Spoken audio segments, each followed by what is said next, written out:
அங்கே தனக்கு ஒரு குடிசையை போட்டு நகரத்துக்கு சமீபிக்க போகிறதை தான் பார்த்து மட்டும் அதன் கீழ் நிழல் உட்கார்ந்திருந்தான். ஆண்டவர் அவனுக்கு அங்கே நிழல் உண்டாயிருக்கும்படியாக அவனுடைய மனவடிவுக்கு நீங்களாக ஒரு ஆமணக்கு செடியை முளைக்க கட்டளையிடுகிறார்.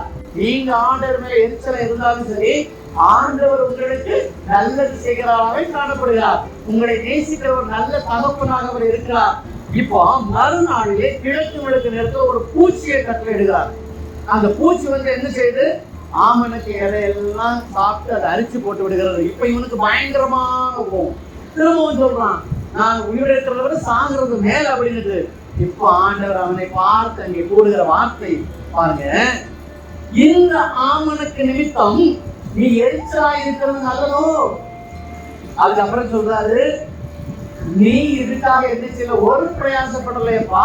நீ ஆமனுக்கு வித்த கொண்டு வந்தியா, நீ அந்த நிலத்தை தோண்டுனியா, வித்த போட்டியா, தண்ணி ஊத்துனியா, அதை நீ வளர்த்தியா? இல்லையே, நீ ஒண்ணுமே செய்யல. அது தானாகவே முளைத்ததும், ஒரே ராத்திரியில் முளைத்ததும், ஒரு ராத்திரியில் அழிந்து போனதுமான இந்த ஆமனுக்குக்காக நீ பரிதவிக்கிறாயே. நீ ஒண்ணுமே செய்யல, நீ வளர்க்கவே இல்லை, அதே முளைச்சது, அதே அழிந்தது, அதுக்காக நீ வருத்தப்படுறியே.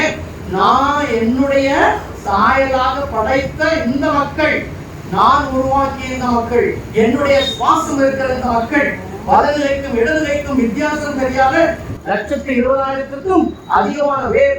அது மாத்திரமல்ல, அங்கே மனுஷர் மாத்திரமல்ல, மிருக ஜீவன்கள் இருக்கிறார்கள், செடி கொடிகள், தாவரங்கள் இருக்கிறது. இவற்றை அழிப்பதற்கு நான் பரிதவியாமல் இருப்பேனோ?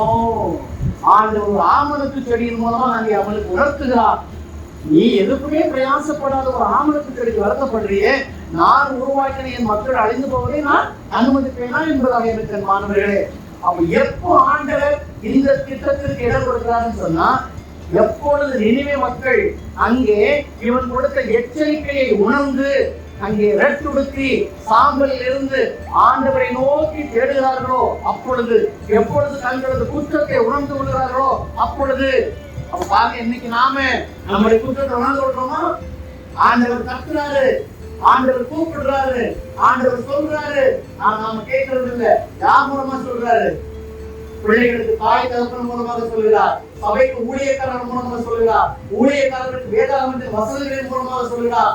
நாம் அதை கேட்கின்ற பிள்ளைகளாக காணப்படுகின்றோமோ? இல்லையே.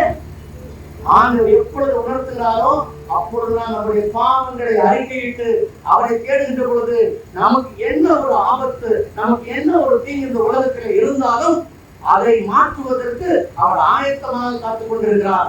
நாம அதுக்கு என்ன செய்யணும்? இடம் கொடுக்க வேண்டும்.